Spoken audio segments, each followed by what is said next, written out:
passé, nous avons déjà parlé de la nature divine de Christ.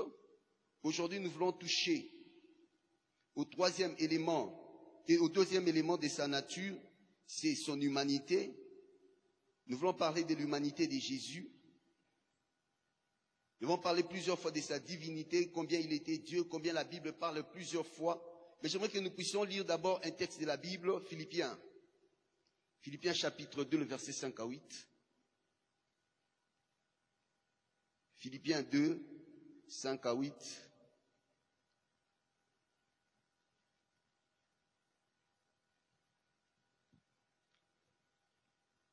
La Bible dit, « Et en vous les sentiments qui étaient en Jésus-Christ, lesquels, existant en forme des dieux, n'a point regardé comme une proie à arracher d'être égal avec Dieu, mais s'est dépouillé lui-même en prenant une forme de serviteur, en devenant semblable aux hommes, et ayant paru comme un simple homme, il s'est humilié lui-même, se rendant obéissant jusqu'à la mort, même jusqu'à la mort de la croix. » La fois passée, nous avons vraiment parlé de ce texte, qu'on dit que Jésus, que nous puissions voir les sentiments qui étaient en Jésus, il s'est dépouillé lui-même, en prenant la forme humaine. Nous avons expliqué ce dépouillement. Nous avons vu que ce dépouillement, ce n'était pas un dépouillement par soustraction, mais c'était un dépouillement par addition. À sa divinité, on a ajouté l'humanité. Ce qui fait qu'il a porté les deux natures. Et dans ce dépouillement, il a porté tous ses attributs divins. Il ne s'est pas dépouillé de ses attributs divins, mais une chose, il s'est dépouillé surtout de sa gloire qu'il avait auprès du Père pour revêtir la chair humaine. Alors aujourd'hui, nous commençons à parler de l'humanité de Christ. En commençant, quand on parle d'un être humain, j'aimerais commencer par le nom. Bien-aimés, plusieurs fois dans la Bible, Jésus a porté des noms humains. Jésus a porté vraiment des noms humains. Par rapport au nom que Jésus a porté humain, j'ai recouru à un document que le pasteur nous avait donné à Kiweli. Ces documents, on avait distribué ça à l'église, c'était gratuit. Il y avait 110 noms et titres de Jésus. Ceux qui étaient à Kiweli sont encore là. Je ne sais pas s'il y a encore des gens qui conservent ça. En tout cas, moi j'ai conservé ça. Parce que je trouve que ce sont des éléments qui nous aident à l'adoration. Un des objectifs de cet enseignement pour que nous devenions des vrais adorateurs. En commençant cet enseignement, on avait dit, Jésus face à la femme samaritaine, il lui dit, vous vous adorez ce que vous ne connaissez pas. Un vrai problème dans l'adoration, c'est la connaissance de la personne que l'on adore. Si un chrétien n'arrive pas à comprendre la personne et l'œuvre de Christ, son adoration va poser problème. Alors que notre vie, la vie chrétienne, est en train de tourner autour de l'adoration. Alors, dans les 110 noms que l'homme de Dieu nous avait donnés, j'aimerais juste prendre quelques noms que Jésus a portés. Parce qu'ici, il y a l'Ancien et le Nouveau Testament, j'aimerais plus recourir quand il s'est incarné. Par exemple, on est en train d'appeler Jésus homme. Il était homme. 1 Timothée chapitre 2, le verset 5 dit, car il y a un seul médiateur entre Dieu et les hommes, Jésus-Christ homme. 1 Timothée 2, 5. On l'appelle homme. Fils de l'homme. Mais plus de 25 fois dans la Bible, on est en train d'appeler Jésus fils de l'homme. Plusieurs textes dans la Bible, par exemple, Luc chapitre 19, le verset 10. Car le Fils de l'homme est venu chercher et sauver ce qui était perdu. En tout cas, si on va fournir quand même cet effort, on va saisir tous ces noms. Je crois qu'on va distribuer ça dans les groupes. Pour que nous puissions avancer dans l'enseignement, pour que chacun de nous, parce qu'il y a des références, 110 noms, ça va être un peu plus, mais chacun de nous va fournir quand même l'effort. Dans les groupes, on a ça sous format électronique. Ça peut nous aider à pouvoir retenir différents noms de Jésus. Amen.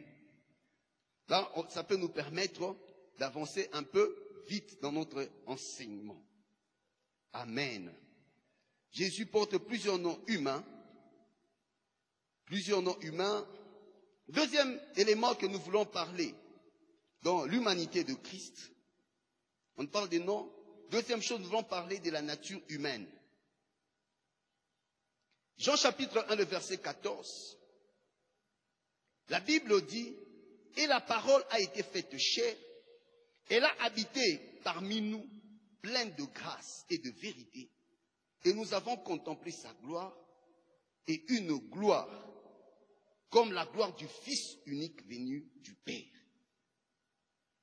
Jésus a habité réellement sur la terre. On dit qu'il était la parole faite chair. Il a porté la chair que nous avions. Raison pour laquelle on a dit que la parole s'est faite chair. En continuant avec l'humanité de Christ, nous voulons toucher au deuxième élément de son humanité. Il avait une généalogie. Amen. Il avait une généalogie. Si nous lisons le livre de Matthieu chapitre 1, on est en train de parler de la généalogie de Jésus. Matthieu nous présente la généalogie de Jésus par sa paternité, parce qu'il était fils adoptif de Joseph. Mais Luc présente la généalogie de Jésus en partant de Marie. Encore une différence entre Matthieu et Luc quand il présente la généalogie de Jésus. Matthieu s'arrête à Abraham. Parce que Matthieu, ce livre a été adressé aux Juifs. C'était un Juif qui écrivait cet évangile. Mais Luc, quand il est en train de retracer la généalogie de Jésus, il va à la généalogie de Jésus jusqu'à Adam. Et Luc est en train de présenter Jésus comme le Fils de l'homme. Plusieurs fois dans la Bible, vous remarquerez que c'est Luc qui parle le plus du Fils de l'homme. Par exemple, Luc chapitre 2, le verset, c'est en train de parler il dit, et elle enfanta son fils premier-né, et le maillota, elle accoucha dans une crèche, parce qu'il n'y avait pas de place pour eux dans l'hôtellerie. Ici, nous voyons déjà que ça, c'est Marie quand elle a accouché Jésus. Jésus est réellement venu au monde. Il a vraiment existé. Acte chapitre 2, le verset 30. Comme il était et qu'il savait que Dieu lui avait promis avec serment de faire asseoir un de ses descendants sur son trône, la généalogie de Jésus se retrace. On parle de Marie, on parle de Joseph, mais on l'appelle aussi fils de David.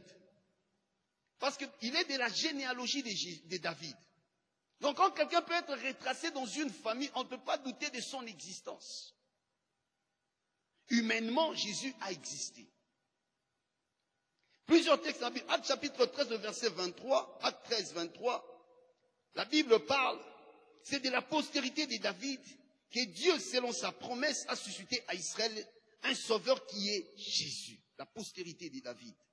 Romains chapitre 1, le verset 3 parle toujours de la même chose. Romains 1, 3. Et qui concerne son fils né de la postérité de David selon la chair. Jésus a eu une famille. Il avait une postérité. Nous avons parlé des noms qu'il a portés. Nous allons parler de la troisième chose qui concerne Jésus. Quand il a existé sur la terre, en tant qu'humain, ici je suis en train de parler de Jésus comme homme. Nous allons parler des limites humaines qu'il a présentées. Dans les limites humaines qu'il a présentées, premièrement, nous allons parler des limites physiques. Limites physiques, premièrement, nous allons parler, Jésus a connu la fatigue. Jean chapitre 4, le verset 6. Ça, c'est Jésus devant la femme samaritaine. On dit, là s'est trouvé le puits de Jacob. Jésus, fatigué du voyage, était assis au bord du puits. C'était environ la 6e heure. Jésus a connu la fatigue. Ça, ce sont les limites humaines. Ce qui prouve qu'il était réellement humain. Il a connu le sommeil. Matthieu chapitre 8, le verset 24. Matthieu 8, 24. La Bible dit, et voici, il s'éleva sur la mer une si grande tempête que la barque était couverte par les flots et lui, il dormait. Matthieu 8, 24. Jésus a connu la faim. Matthieu 21, verset 18. Matthieu 21, 18 nous montre que Jésus a eu faim. Le matin, en retournant de la ville, il y eut faim. Jésus a connu la faim. À part la faim, Jésus a connu aussi la soif. Jean 19, le verset 21. Quand il était à la croix, Jean 19, 21, la Bible dit, les principaux sacrificateurs des Juifs dirent à Pilate, n'écris pas roi des Juifs, mais écrit qui dit qu'il était roi des Juifs.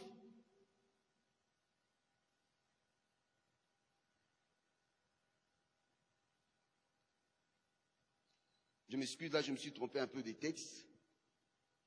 Troisième élément des limites physiques qu'il a connu la fatigue. Jésus a connu la fatigue. Nous l'avons déjà vu. Cinquièmement, nous voulons dire Jésus a souffert l'agonie physique. Quand il rendait son âme. Comme toute âme, toute personne, quand il est torturé, en train de souffrir, Jésus a connu ce temps d'agonie. Luc 22, 44. Luc 22, 44. La Bible dit, étant en agonie, il priait plus instamment et sa sueur devint comme des grumeaux de sang qui tombaient à terre.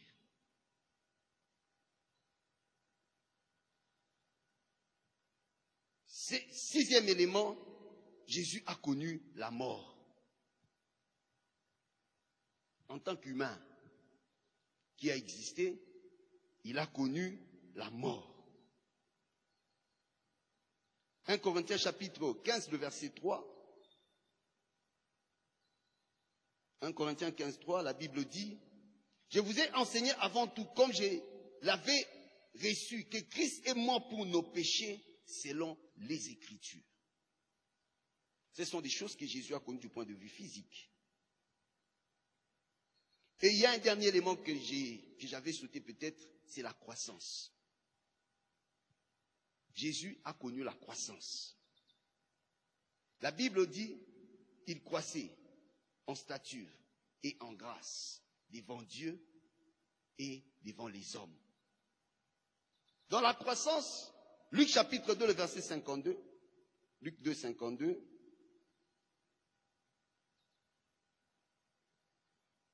la Bible dit, et Jésus croissait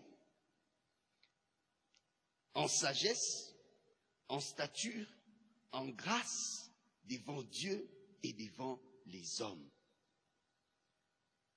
Nous trouvons que Jésus a connu un processus. J'aimerais dire une chose dans la vie chrétienne et dans l'Église aujourd'hui. Beaucoup aiment les phénomènes. Beaucoup n'aiment pas le processus. C'est la grande difficulté.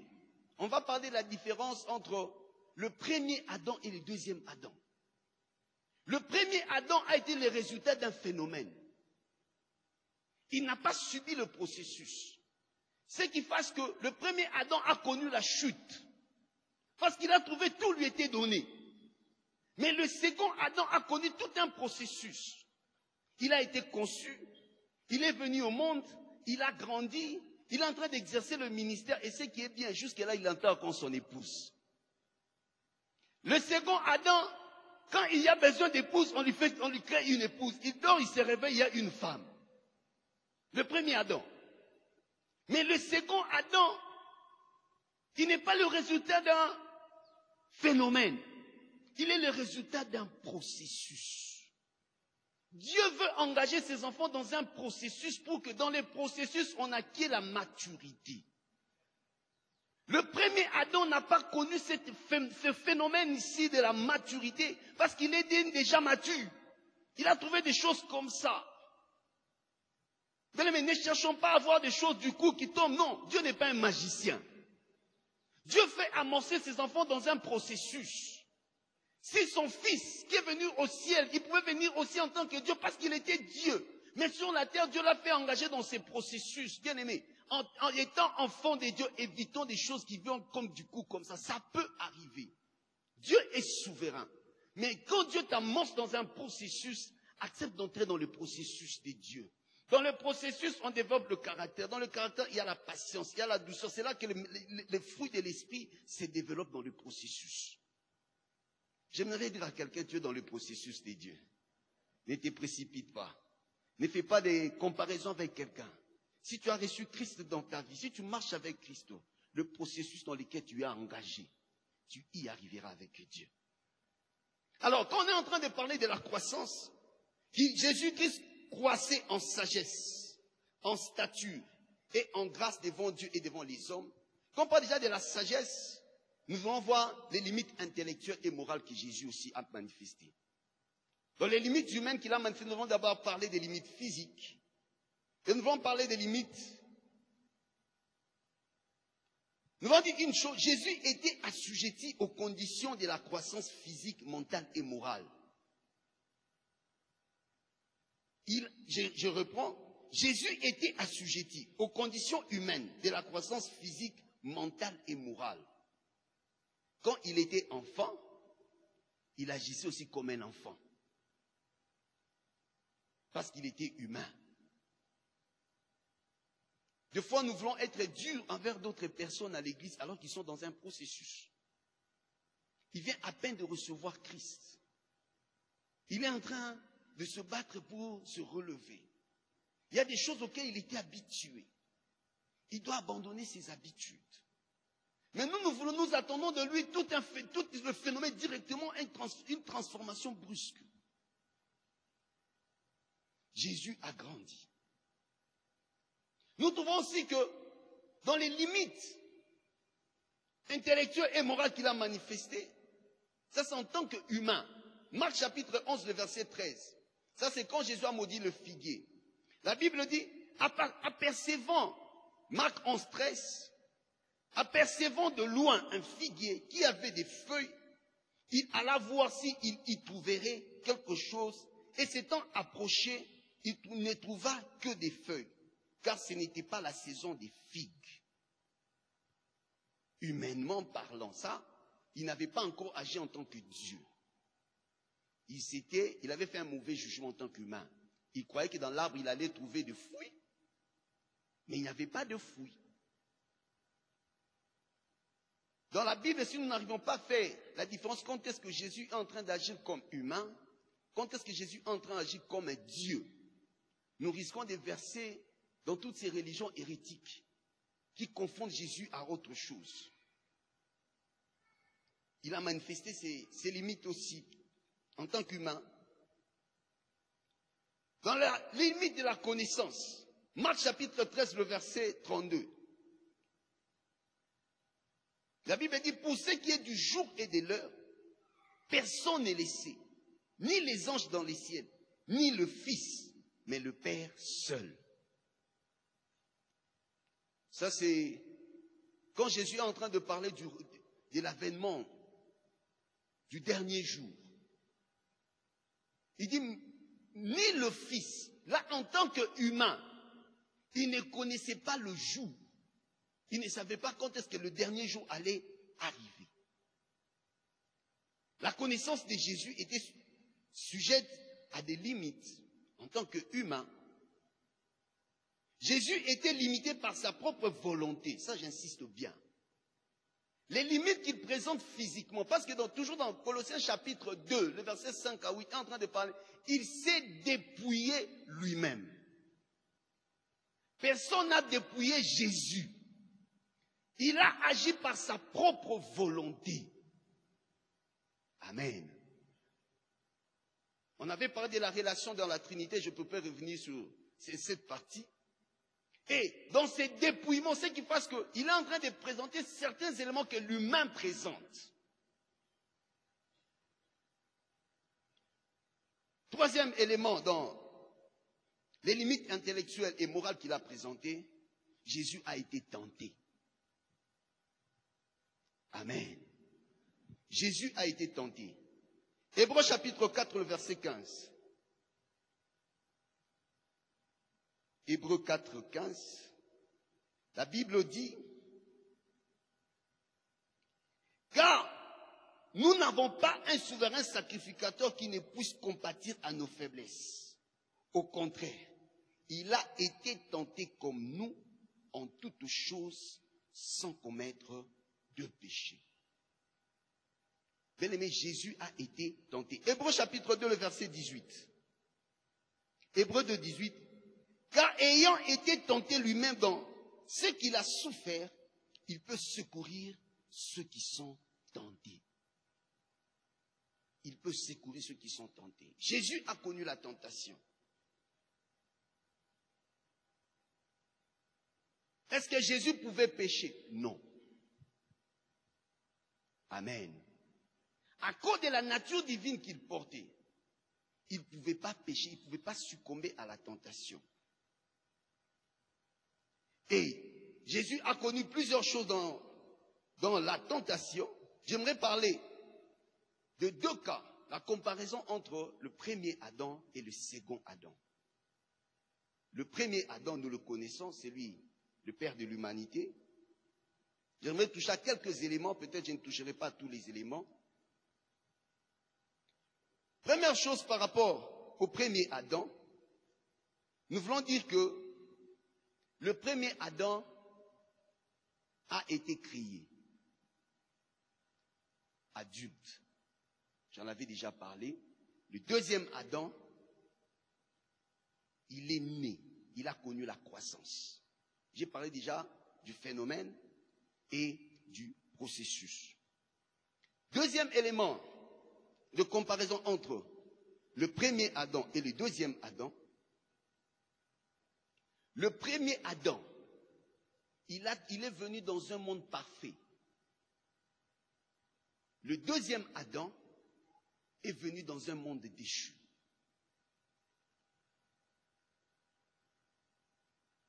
Troisième élément de comparaison entre les deux Adams. Le premier Adam a péché. Le deuxième Adam, qui est Jésus, n'a pas péché.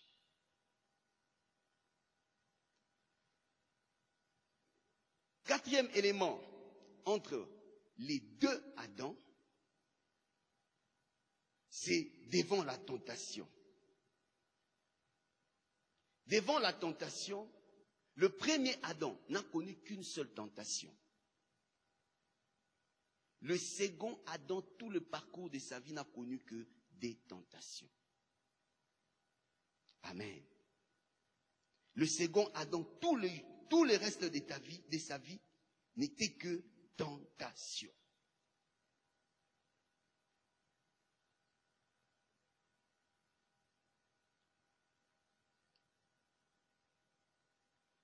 Et nous voyons j'étais à la quatrième vérité entre les deux Adams, élément de comparaison, c'est les conséquences de la chute.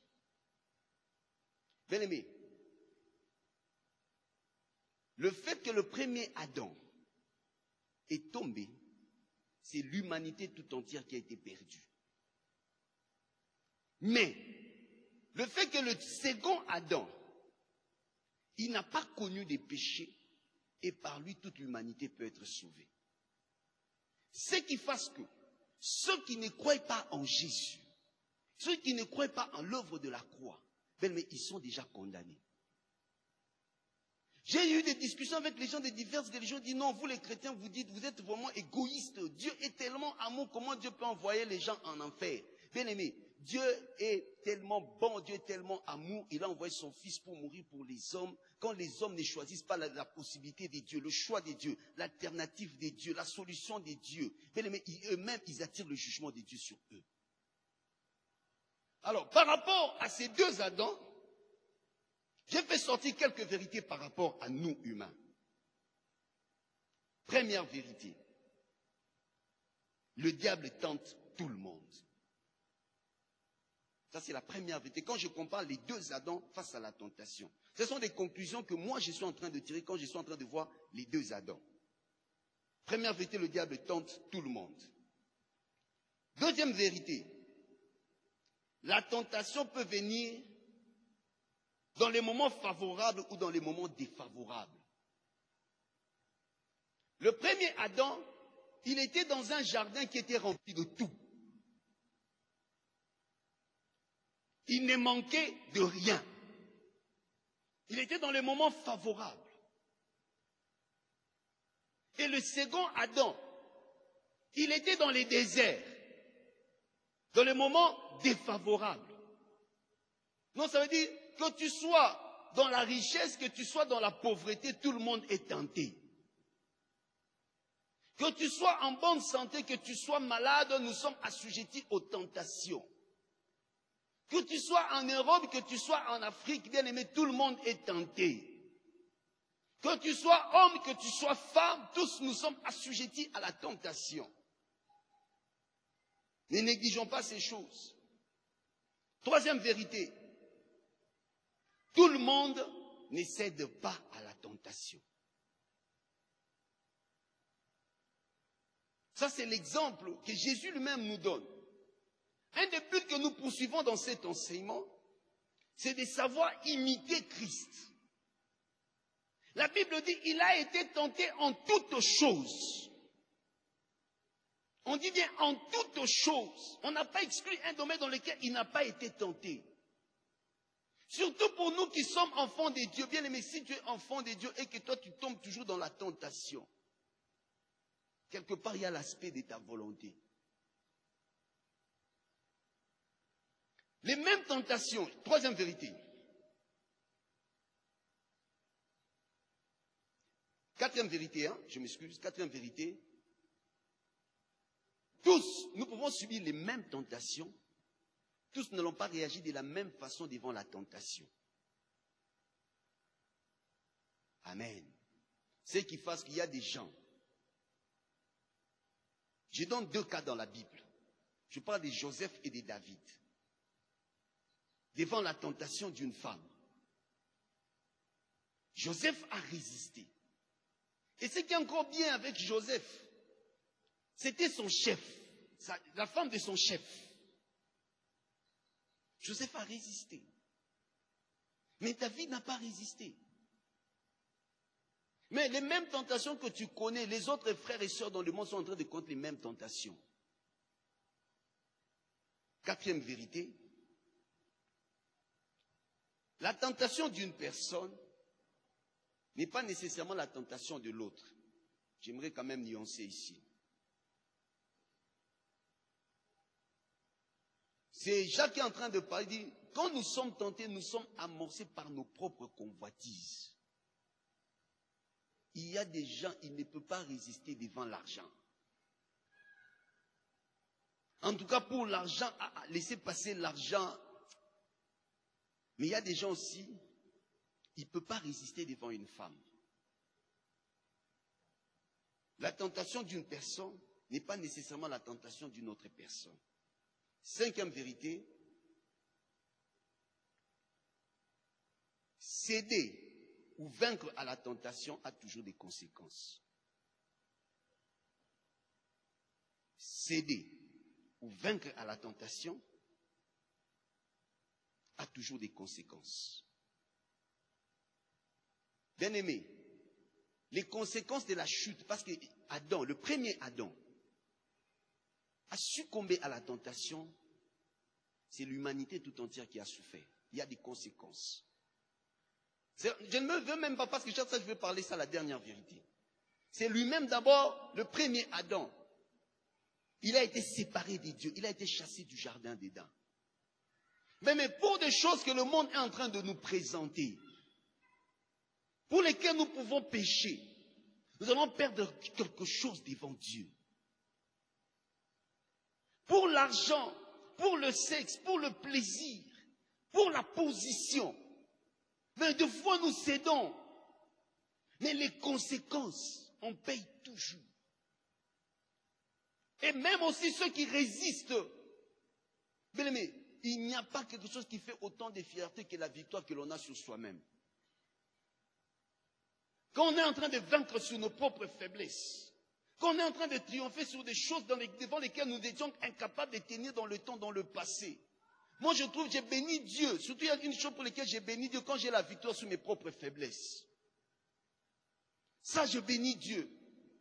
Quand je peux résister devant la tentation, la chose devant laquelle j'ai tombé hier, aujourd'hui, je ne tombe plus. Ah, bien aimé, quand je rentre, j'ai béni Dieu.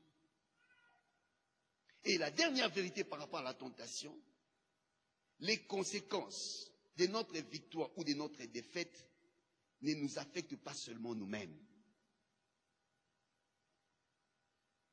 On n'est pas les seuls qui sommes affectés par les conséquences de notre victoire ou de notre défaite devant la tentation.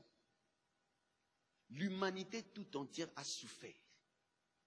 Et jusque-là, si vous lisez Romains chapitre 8, il est en train de parler comment la création est en train de souffrir.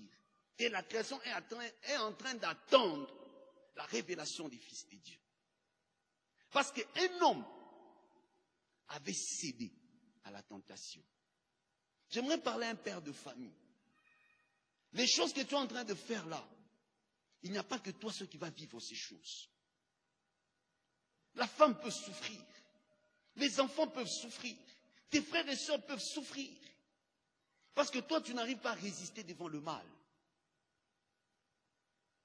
Le pasteur nous parle souvent de l'exemple de son père. Parce que c'est quelqu'un qui avait cédé à la tentation. Et c'est toute leur famille qui en a souffert. Mais accepte au moins de souffrir, de perdre quelque chose, mais de garder Dieu. Quand tu gardes Dieu avec toi,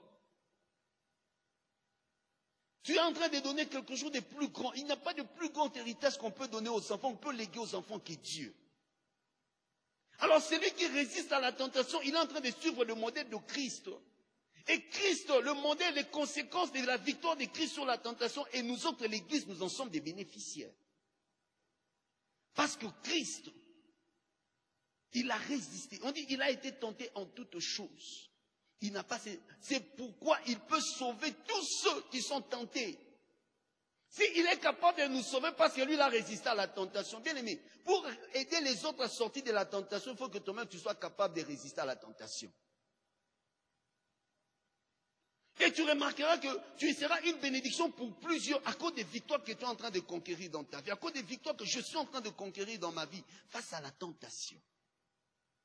Jésus a connu la tentation en tant qu'humain. Il n'a pas cédé à la tentation. Quatrième chose par rapport à Christ, nous voulons parler de sa relation humaine avec Dieu. Jean chapitre 1, le verset 18. Ici, nous allons vraiment lire dans le livre de Jean. Jean 1, 18. La Bible dit, personne n'a jamais vu Dieu. Le Fils unique qui est dans le sein du Père est celui qui l'a fait connaître. La première chose de la relation entre Christ, Jésus humain, et son Dieu, il faisait connaître au monde le Père. On dit personne n'a jamais vu Dieu. Le Fils unique qui est dans le sein du Père est celui qui l'a fait connaître. Mais je crois que nous qui sommes Église, le mois passé, le pasteur Fabrice a parlé de l'Église. C'est à nous de faire connaître Christ dans le monde. Parce que nous sommes dans le sein du Père. Est-ce que nous faisons connaître Christ dans le monde? Jésus, parce qu'il a eu cette expérience personnelle, parce qu'il connaissait le Père, raison pour laquelle il pouvait parler du Père. Un des objectifs que nous sommes en train de poursuivre dans cet enseignement, nous avons dit, pour que nous ayons un modèle à imiter, Christ, pour que nous soyons aussi capables de le servir. Est-ce que nous faisons connaître Dieu dans le monde? Par notre style de vie, par notre langage, notre manière de faire et d'être.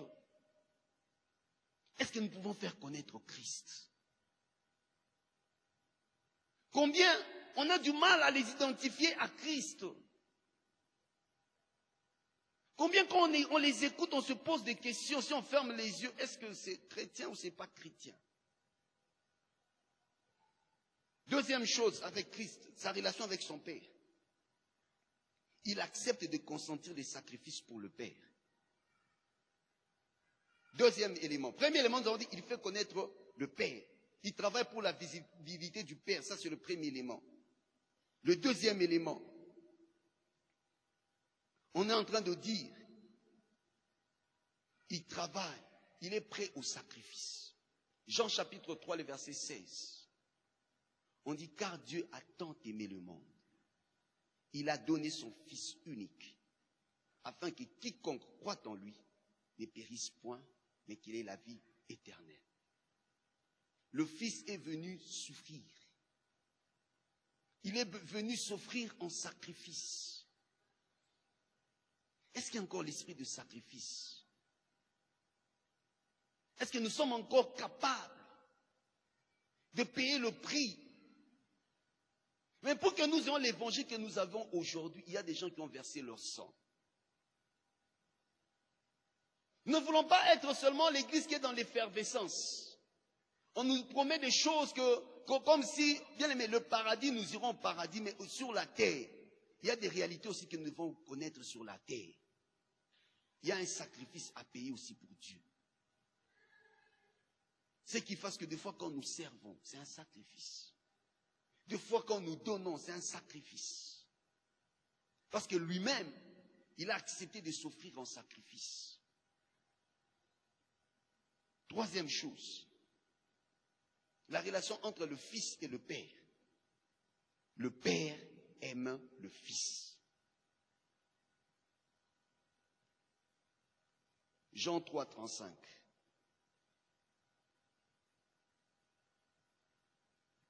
Le Père aime le Fils et il a remis toutes choses entre ses mains. Il y a une réalité que quand on commence à avoir des entretiens, on commence à découvrir une chose dans l'Église. Beaucoup doutent de l'amour de Dieu envers eux. Ça, c'est quelque chose qui fait très mal. Bien aimé, si quelqu'un n'arrive pas à croire que Dieu l'aime, sa foi n'a même pas de raison d'être. Si quelqu'un n'arrive pas à voir le sacrifice que Christ a eu à faire à la croix, si quelqu'un n'arrive pas à réaliser, ce qu'il est en train de vivre, c'est la manifestation de l'amour de Dieu. C'est difficile pour que cette personne puisse progresser dans sa relation avec Dieu. Vous trouvez des gens, ce n'est pas parce que tu connais des difficultés présentes que Dieu a cessé de t'aimer. Ce n'est pas parce que tu manques l'argent que Dieu a cessé de t'aimer. Ce n'est pas parce que tu manques le travail que Dieu a cessé de t'aimer. Bien aimé, notre foi commence quand on commence à croire à l'amour de Dieu. Si nous n'arrivons pas à croire à l'amour de Dieu, nous n'avons même pas raison de croire en Dieu. Parce que la raison pour laquelle notre foi est assise, c'est à cause de l'œuvre qu'il a consentie à la croix, l'œuvre qu'il a eu à accomplir à la croix. C'est le sacrifice de Christ, la plus grande manifestation de l'amour de Dieu. J'aimerais dire à quelqu'un, peu importe ce que tu es en train de connaître dans ta vie, Dieu t'aime. Et ne doute jamais de l'amour de Dieu. Et cherche à développer cette relation d'amour. Ce qui fait que des fois l'adoration à l'église est compliquée parce que les hommes n'arrivent pas, les femmes n'arrivent pas à réaliser combien Dieu les aime. Combien Dieu les aime. Mais les problèmes présents n'arrêtent pas l'amour de Dieu pour toi. Jean chapitre 5, le verset 20. Jean 5, 20, la Bible dit, car le Père aime le Fils et lui montre tout ce qu'il fait. Et il lui montrera ses œuvres plus grandes que celles-ci afin que vous soyez dans l'étonnement. Il y a une chose. Je veux vraiment que nous puissions comprendre parce que Jésus c'est le modèle à imiter. Jésus avait cette assurance. Ce qui fait que des fois les pharisiens et tous les juifs ne comprenaient pas comment un homme peut dire des choses pareilles. Lui, il savait que le Père l'aimait. Il était fier d'appeler Dieu Père. J'aimerais dire à quelqu'un aussi, peut-être que tu n'as pas connu le modèle des pères. Ton père n'a pas été un modèle. L'image du père que tu te fais, tu crois que Dieu est le modèle de ton père physique que tu as eu. Mais j'aimerais te dire que Dieu est le Père parfait. Les faiblesses de ton père, tu ne les trouveras pas en Dieu. Les défauts de ton père, tu ne les trouveras pas en Dieu. Si tu t'attaches à Dieu, ton cœur sera comblé de l'amour de Dieu. Si tu crois en cet amour, tu commenceras à voir qu'il peut y avoir dans le monde des pères qui sont dignes d'être appelés pères. Il n'est pas que géniteur, il est capable d'assumer ses responsabilités de père. Et Dieu assume réellement ses responsabilités de père. Et un des meilleurs moyens par lesquels il assume ses responsabilités, c'est l'amour qu'il nous donne. C'est l'amour qu'il nous donne. Ne doutons jamais de l'amour de Dieu. Si ton père t'a blessé, ton père a abusé de toi, ton père t'a abandonné, ton père t'a rejeté, ton père peut-être ne t'accepte pas comme fils ou fille. J'aimerais te dire une chose ce soir. Dieu veut t'accepter comme son fils et comme sa fille. Donne-lui ta vie, donne-lui ta vie. Il a besoin de ta vie. Crois en lui, crois en son amour. Crois en l'amour de Dieu. Jésus croyait en l'amour de son Père. J'aime cette chose. Vous voyez quel amour Jésus nous a aimés. La Bible dit, Dieu pour son amour envers nous, lorsque nous étions encore des pécheurs, Christ est mort pour nous. Il dit, à peine mourrait-on pour des hommes et de bien. Dieu n'a pas attendu que tu sois quelqu'un de bien pour qu'il puisse t'aimer. Tu étais pécheur, tu étais loin de Dieu, tu ne croyais pas, tu vivais ta vie, tu menais cette vie de désordre. Mais l'amour de Dieu est venu te trouver là où tu étais. Ne doutons jamais de l'amour de Dieu. Jésus savait ça, Jésus le confessait, Jésus le témoignait. Et c'est qui fasse que son cœur a commencé à être comblé de l'amour. J'ai connu une expérience dans ma vie. Quand nous avons commencé la formation sur la vision de l'église, et la première session c'était le pasteur qui nous a donné ça. C'était le premier jour. J'étais seul à la maison. On a connu un petit problème avec les bergers, ils avaient coupé le courant. Cette nuit-là, je ne sais pas, il y a eu des chansons qui ont commencé à monter en moi. Mais je chantais, je me sentais heureux de 19h à 22h. Je n'arrivais pas à arrêter de chanter. Et à partir de 22h, je commençais à faire, une prière commençait à monter, moi je ne contrôlais pas. J'ai demandé à Dieu, Seigneur, remplis mon cœur de ton amour. Seigneur, remplis mon cœur de ton amour, remplis mon cœur de ton amour. Mais je ne savais pas qu'il y aura des moments difficiles qui vont s'en suivre après. J'ai connu des moments difficiles. Mais il y a une chose. J'ai senti la présence de Dieu avec moi. C'est cet amour qui m'a permis de traverser les moments difficiles. C'est cet amour qui a permis à ce que je puisse tenir. Mais un jour, je parlais avec Pasteur Toti, je lui ai dit, je leur remercie parce qu'à un certain moment, j'étais même incapable de croire en moi-même. Ils ont eu quand même ce courage de croire, de me faire confiance.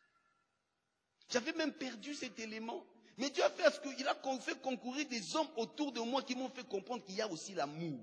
Et j'ai connu ça dans l'église. Dieu est amour. S'il y a une chose pour laquelle je bénis Dieu, parce que j'ai rencontré l'amour. L'amour que je n'ai pas trouvé dans le monde, je l'ai trouvé auprès de Dieu. J'aimerais présenter à quelqu'un, Christ est la manifestation de l'amour de Dieu. Croyons en lui, faisons-lui confiance, même quand ça ne marche pas, même quand la bénédiction tarde. J'ai déjà dit au début, Dieu aime le phénomène, Dieu n'aime pas le processus. Et Dieu est dans le processus, pas dans le phénomène.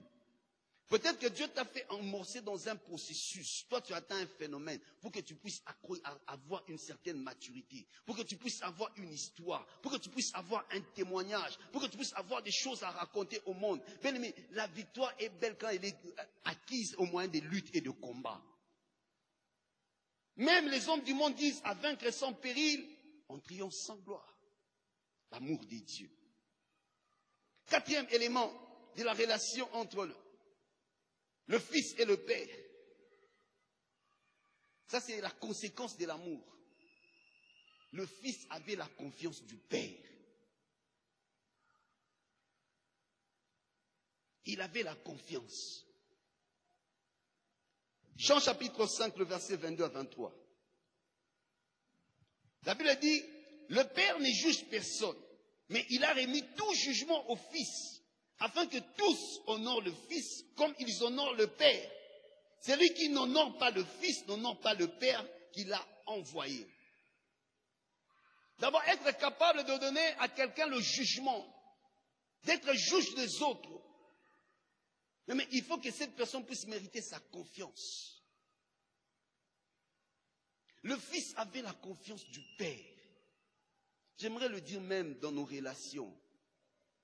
Nous avons des pères biologiques, nous avons des pères spirituels.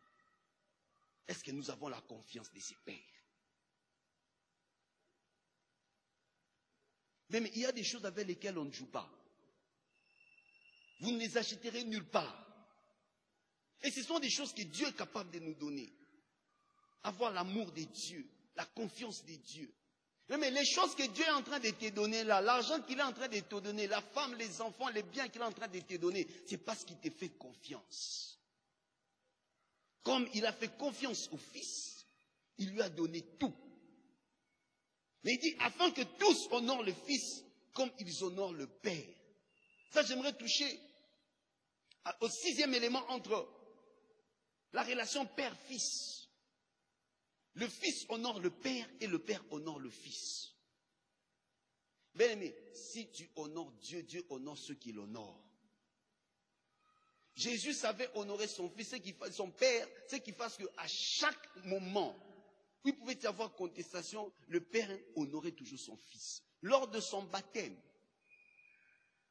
tout le monde a vu l'Esprit descendre sous forme d'une colombe. Et une voix se fit entendre du ciel. Celui-ci est mon Fils bien-aimé, en qui j'ai mis toute mon affection. Honorez-les. Si tu as la confiance, ce qui va suivre, tu auras l'honneur. Est-ce qu'on est digne de confiance? Ça, c'est un élément qui commence à avoir du mal à vivre dans l'église. Mais en faisant les affaires entre enfants de Dieu, la confiance commence à diminuer. Bien, mais ne jouez pas avec ça. Vous savez, souvent j'ai béni Dieu, je l'ai déjà dit ici. Une des choses pour lesquelles je remercie le couple pastoral, parce qu'ils m'ont témoigné l'amour, le respect et la confiance. Quelqu'un peut t'aimer sans pourtant te faire confiance. Je donne un exemple. Ça, c'est une histoire vraie que j'ai entendue dans un couple. L'homme aimait beaucoup sa femme, mais la femme était accro à l'alcool. Ce qui fasse que l'homme, quand il laissait l'argent de la provision, l'homme quand même se retrouvait financièrement. Mais cette femme ne consommait pas moins de 5 bouteilles de bière par jour. Si vous faites la sommation, 5 bouteilles, donc à la fin du mois, il consomme à peu près 150 bouteilles. L'homme avec ses revenus, il trouvait que, et des fois la femme allait toucher à la provision, même au minerval des enfants. L'homme s'est décidé, vu que sa femme ne l'inspirait pas trop confiance, l'homme s'est décidé, lui-même va commencer à faire la provision pour sa maison. La femme est allée se plaindre chez les amis de cet homme. Non, votre ami, je ne le comprends pas. Lui, un homme, il commence à aller acheter la provision pour la famille, ceci, cela. Vous savez, les affaires des couples, il ne faut pas entrer dans la précipitation. Les amis viennent, commencent à condamner leurs amis. Non, comment toi tu peux, un homme, tu as une femme à la maison, tu commences toi-même à faire la provision. Tellement qu'il était acculé par les amis, il dit, si je lui donne de faire la provision, plus tard nous allons divorcer. Il aimait sa femme, mais une chose, sa femme avait perdu sa confiance. Amen. Mais ce sont des choses qui ne s'achètent pas. Ne jouons pas avec ça. Le Fils avait la confiance du Père. J'aimerais parler, tu es responsable des départements. Christ est le modèle à suivre. Est-ce que tu es digne de confiance? Tu es ouvrier dans les départements. Est-ce que ton responsable peut te faire confiance? Est-ce que tes amis dans les départements, ils peuvent te faire confiance? Tu vis avec quelqu'un dans la même maison. Est-ce que tu es digne de confiance? Le Fils avait la confiance du Père. Le Père a tout remis au Fils. 6e élément de la relation entre le Père et le Fils. Il était toujours dans la maison du Père. Jean 8, 35. Jean 8, 35. Or, l'esclave ne demeure pas toujours dans la maison. Le fils y demeure toujours. Un jour, on parlait avec le pasteur Jules, il me disait, quand il entre dans la maison de Dieu, il entre dans l'église, il se sent bien. Il y a des gens, c'est le lieu où ils se sentent en sécurité, en paix. Le pasteur Fabrice même en avait parlé quand on parlait de l'église. L'église, c'est le lieu le plus sécurisant au monde. Dans la présence de Dieu. Ce n'est pas seulement d'être là physiquement, mais aussi d'être là spirituellement. Combien aime la présence de Dieu? Le Fils est toujours dans la maison. Bien aimé, ce n'est pas normal. Vous trouvez des choses. Quand quelqu'un est en train de travailler dans la maison du Père en entendant un salaire, bien aimé, il est mercenaire. À l'église, nous avons plus de mercenaires que de fils. Parce qu'ils attendent. Le mercenaire attend la récompense. Le fils veut maintenir la relation. C'est ça la différence entre les mercenaires et le fils. Quand il n'y a pas de récompense, le mercenaire ne travaille pas. Bien-aimés, est-ce que nous aimons la présence de Dieu? Est-ce que nous aimons la maison de Dieu? Est-ce que nous prenons soin de la maison de Dieu? Est-ce que nous trouvons plaisir dans la maison de Dieu? Le Fils est toujours dans la maison. Regardez, quand on est au cul de la semaine, c'est vrai, les gens sont occupés, mais tout le monde n'est pas occupé. Il y a des gens qui viennent parce que c'est sous contrainte. Parce qu'il y a la liste des présences dans les départements. Ils viennent parce que le pasteur va les voir. Ils viennent parce qu'il a un rendez-vous avec une soeur ou un frère. Mais en réalité, le Fils, il est toujours dans la maison. Et nous voyons que quand la maison de son père on a commencé à jouer avec la maison de son père, nous avons vu comment le Fils a réagi. Mais quand les gens sont en train de blasphémer l'Église, le nom de Christ, qu'est-ce que nous, enfants de Dieu, nous faisons? Quand les gens sont en train de faire du théâtre, en train de blaguer avec le nom de Dieu, et nous, chrétiens, en train de rire,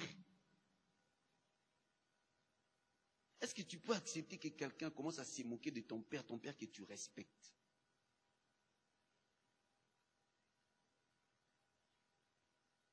Des fois, avec les pères, ça va encore. Souvent, la plupart d'entre nous, les hommes, si quelqu'un touche seulement à ta mère, mais qui est souvent à la maison? On dit le Fils aime la maison. Mais nous devons aimer l'Église. Nous devons aimer la présence de Dieu. Ça ne doit pas être quelque chose que nous forçons. David dit, je suis dans la joie quand on me dit, allons dans la maison du Seigneur. 6e élément. 7e élément plutôt, de la relation entre le Père et le Fils. C'est l'unité. Jean 10, 30. Jean 10, 30. Moi et le Père, nous sommes un. Moi et le Père. Mais l'unité doit être physique, morale, mentale, spirituelle. Nous sommes un. Ça veut dire nous pensons de la même manière.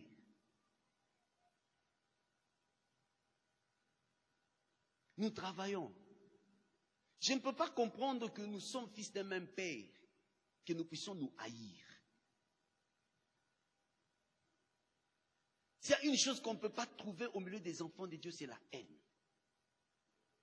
Parce qu'on ne peut pas parler de l'unité s'il n'y a pas d'amour. Dis-moi, le Père, nous sommes un. Nous parlons le même langage. Nous avons les mêmes intérêts. Nous travaillons pour le même but et les mêmes objectifs. Tu es venu à l'église pour quel objectif? Est-ce que tu es uni au Père? Celui qui est uni au Père entend la voix du Père.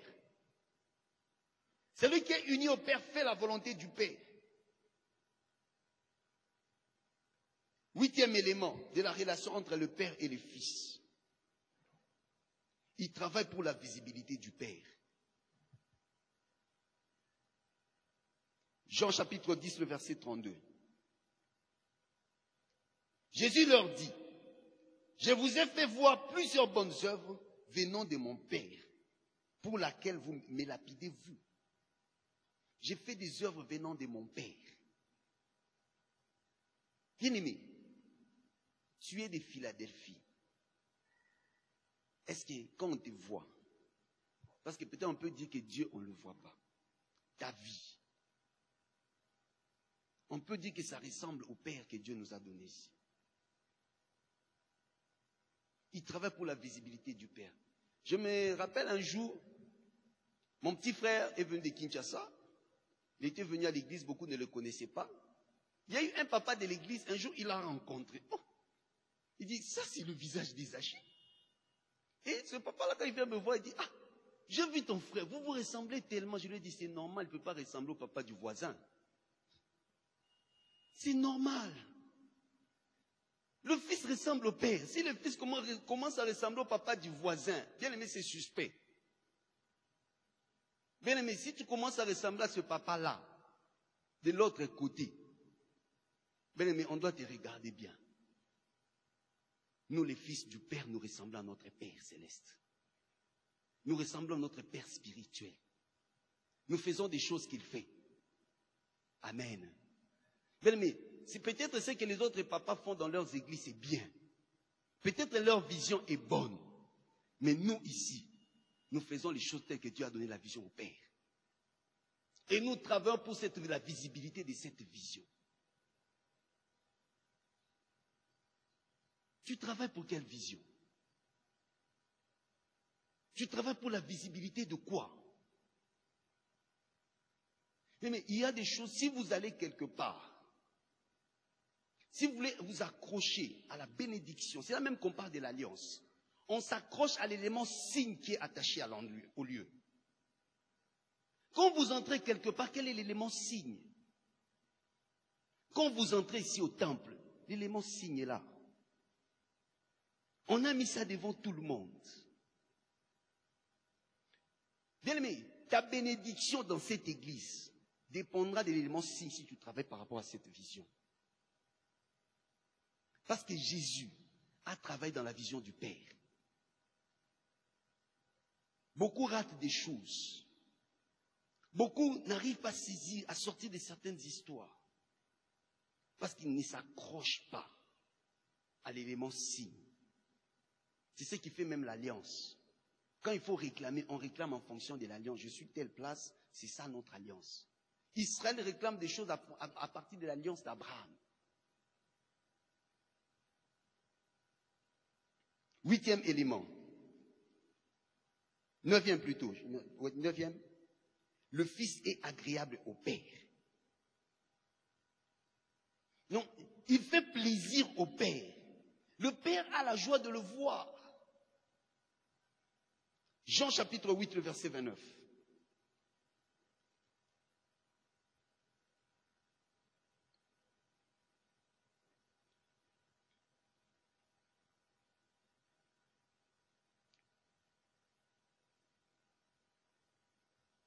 La Bible dit, mon Père qui me les a donnés est plus grand que tous et personne ne peut les ravir de la main du Père. 10e élément de la relation entre le Père et le Fils.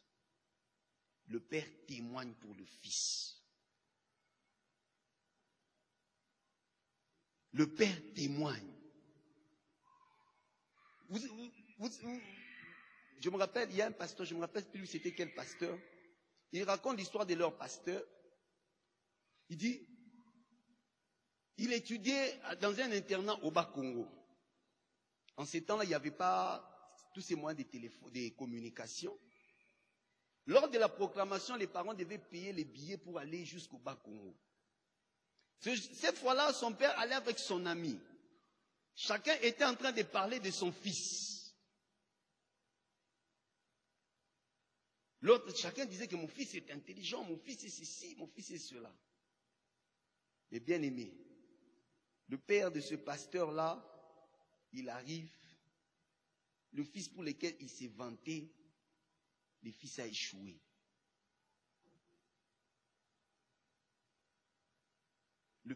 Il dit que son père lui a rossé. Pourquoi?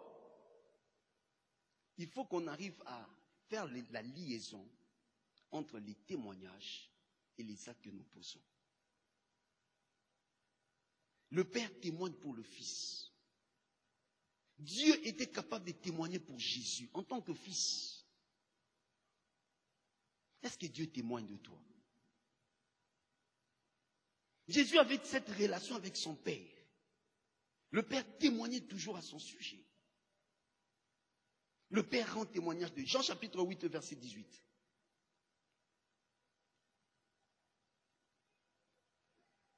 Jean 8, 18, la Bible dit, je rends témoignage de moi-même et le Père qui m'a envoyé rend témoignage de moi. Il dit, moi-même je rends témoignage de moi et le Père qui m'a envoyé rend témoignage de moi. Dieu était fier de témoigner pour Jésus. Dieu était capable de recommander. Bien, mais quand on est capable de témoigner en ta faveur, on est capable de te recommander.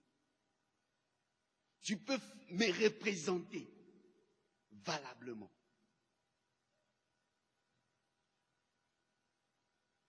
11e élément, et le dernier élément, le Père exauce le Fils. Jean chapitre 14, verset 13.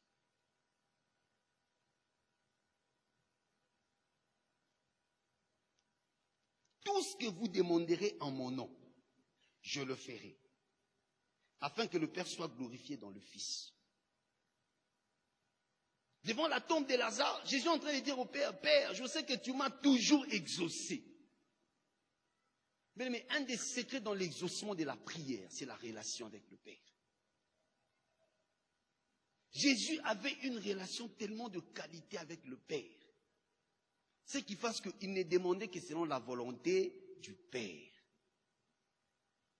Un des éléments les plus grands secrets dans la prière, c'est dans la prière de notre Père. Que ta volonté soit faite sur la terre comme au ciel.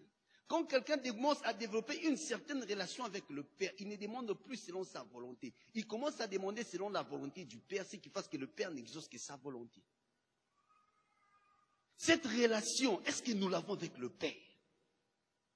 Ça, c'est Jésus dans son humanité a pu développer, entretenir une telle relation avec le Père. Ce qui faisait que sa vie ne devait qu'être une vie de puissance. Ce qui fasse que sa vie ne devait être une vie d'impact. La fois passée, nous avons parlé des miracles. Mais les miracles n'étaient que la conséquence de sa relation du Fils au Père. Il a maintenu cette relation. Il a travaillé dans cette relation. Il s'est donné dans cette relation. Il a donné le meilleur de lui-même, le maximum des choses qu'il pouvait faire. Et la conclusion était que sa vie sur la terre en tant qu'humain a impacté le monde. Il n'y a pas un humain qui a vécu sur la terre comme Jésus. Il n'y a pas un humain qui a marqué l'histoire comme Jésus. Il n'y a pas un humain qui a laissé des traces sur la terre comme Jésus. Il n'y a pas un humain qui a impacté autant de vies sur la terre comme Jésus. Il n'y a pas un humain qui a laissé des traces dans l'histoire. Son nom est même devenu la référence dans l'histoire parce que cet homme a développé des relations saines, des relations pures avec son Père. Quelle relation avons-nous avec le Père? Jésus est le modèle à suivre. Paul dit, soyez mes imitateurs, comme moi je le suis de Christ. Voilà la relation que le Père et le Fils entretenaient. Quelle relation, Église, avons-nous avec le Père? Quelle vie menons-nous avec le Père? Quelle qualité de vie, quelle qualité de relation? Ce n'est pas seulement à l'Église, c'est au travail, c'est au marché, c'est à la maison, c'est dans la rue, c'est à l'école, à l'université. Cette relation doit être permanente. La vie chrétienne se vit dans la relation, non dans le service. Le service ne doit être que la conséquence de notre relation avec Dieu. Aujourd'hui dans l'église, nous avons beaucoup de gens qui servent mais sans la relation avec Dieu. Ils sont connus des pasteurs, ils sont connus des responsables des départements, mais ils ne sont pas connus du Père. Ils sont présents dans l'église, mais ils sont absents dans la présence de Dieu. Le Père ne le connaît pas. Bien-aimé, tu peux servir, tu peux te donner, tu peux faire beaucoup de choses, tu peux même construire pour nous toute cette église. Mais si tu n'as pas de relation, tout ce que tu es en train de faire est inutile. Ce soir, j'aimerais te dire, la question c'est dans la relation. Quelle relation avons-nous avec le Père? Comment est-ce que nous vivons avec le Père? Si bien aimé, ta relation avec le Père n'avait pas été bonne, ce soir, c'est l'occasion qui t'est donnée. Il faut réparer avec le Père. Le fils prodigue avait rompu la relation, mais un jour il s'est rendu compte que j'ai péché contre le ciel et contre la terre. Je dois revenir pour que la relation puisse demeurer, pour que la relation soit permanente, pour que j'aille au-delà, pour que ma vie et le Père soient une même vie, pour que moi et le Père nous soyons un. Que le Seigneur bénisse sa parole.